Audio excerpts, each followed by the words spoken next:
In this video, we talk about Kevin Kruse and his 15 secrets to time management.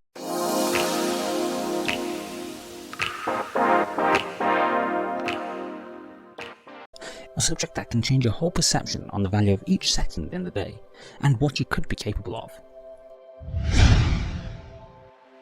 I recently listened to the Cut the Crap podcast, which featured Kevin Kruse, who is an entrepreneur, speaker, and best-selling author with the book How to Increase Performance and Profits Through Full Engagement.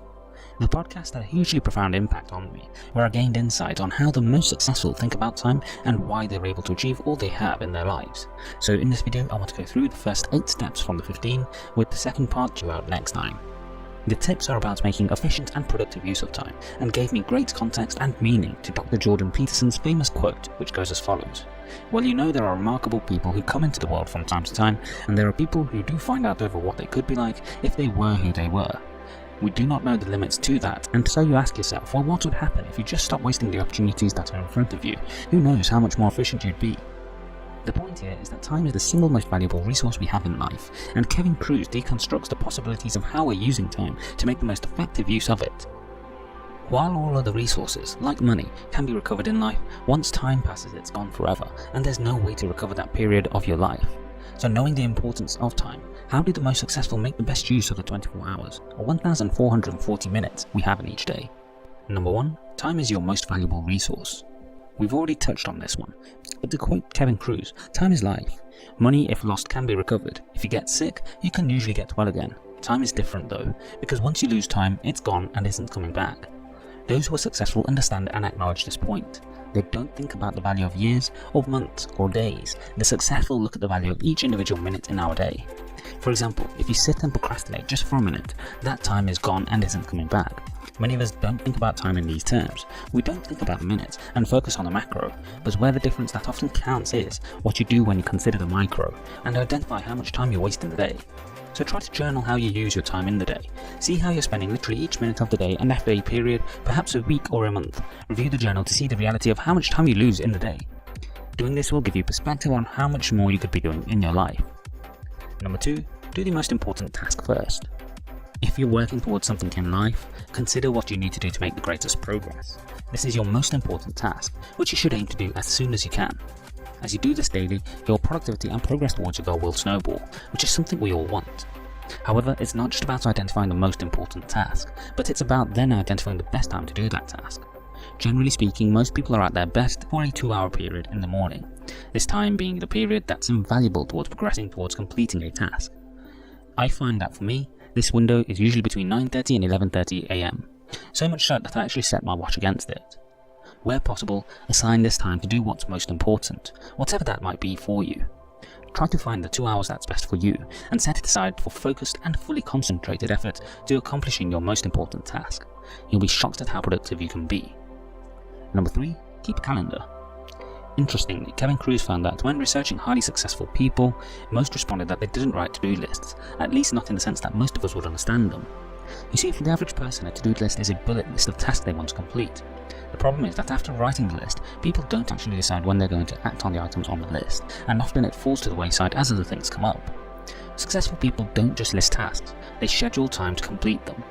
By giving yourself responsibility to actually plan when you're going to complete tasks, you're significantly more likely to go ahead and complete it. That means the next time you write a list of tasks, rather than just listing them out, spend time to assess how long each one will take, and set aside time in your day for them. Make sure to write it down, keeping a calendar or diary to help you. Doing this will make it significantly more likely that you'll follow through to complete them. Number 4, beat your future self. This one is all about beating procrastination, by identifying behaviours that can be counterproductive to what you want to achieve and cutting them out before they have an effect. So for example, say you want to wake up at 5 AM and go on a jog first thing. Identify what might be stopping you, which might be hitting the snooze button or hesitating about the jog even if you're up. In this case, you need to set yourself up to follow through. For example, put your alarm clock in another room so that you have to physically get up and move away from your bed at 5 AM. Then to try and ensure that you go on the run, try to wear the clothes you'll run in when asleep. Try putting your shoes near where you set your alarm so that you're reducing the possible moments of hesitation and doubts. You could also try using the 5-second rule by Mel Robbins, launching yourself into action. Number 5, set work time. Anyone who watches motivational content will surely have heard speakers talking about hustle and working non-stop and limiting sleep for it. While there's no denying the importance of hard work in any challenge, simply working hard isn't feasible or sustainable in the long term, because there's always going to be more to do and it never ends. If you don't take this into consideration, then chances are you'll either face burnout or hit issues in other aspects of your life, such as your relationships. Therefore, set your schedule intentionally, setting time for all of the responsibilities you have in your life. That means work, but also means health or time spent with your loved ones. Even the likes of Gary Vaynerchuk, who talks about working in every possible moment you can, dedicates time in his day to his health and family. So set an end time for work, because there's always more to do. Number 6. Keep a notebook. We constantly talk about the importance of writing and journaling on this channel, and there's good reasoning behind it. Many, if not most, successful entrepreneurs keep a notebook with them to take notes, write ideas, thoughts, feelings, or reminders. This is invaluable because writing has been proven in various studies to help improve productivity, as we're significantly more likely to take action on what we write down. Likewise, writing notes frees the mind from having to try and remember details about ideas, because they're already written. That helps you free up mind space for other things that can help you perform at your best. Just make sure that you schedule time to reviewing your notebook as part of your work time, because as mentioned with to-do lists, writing something down and not dedicating time to doing it will likely lead to you not taking action to follow up on it. Number 7. Control your inbox. Controlling your inbox in today's terms means to take control of notifications, not let them control you. What I mean by this is set aside time to check your inbox, whether it be email or social media, every day. Kevin Cruz says he does this 3 times a day, morning, noon and evening. He also goes on to say that in certain positions you may need to check more often, even every 15 minutes. That's fine, but to improve productivity, set times to do it every 15 minutes, making it an intentional action you take. There's a couple of reasons for this, as firstly, notifications are designed to distract you, so when you get them, your focus is away from what you set time towards. The second is that when we get notifications, we get a dopamine boost on checking what they're for, especially on social media. The problem is that notifications are usually non-stop and never-ending, which is where the vicious cycle can occur where we feel the constant need to check our phones, leading to addiction. Number 8. Schedule meetings as a last resort. This one is usually for those employed, and let me just say, I hate meetings. So much so that I try to minimize the time that is set for a meeting as much as possible, as generally when in a meeting, I find people will use up all of the time allocated for the meeting, whether or not they need it. To me, it's a phenomenal waste of time, which gets multiplied by however many people there are in the meeting, as all of them lose that time.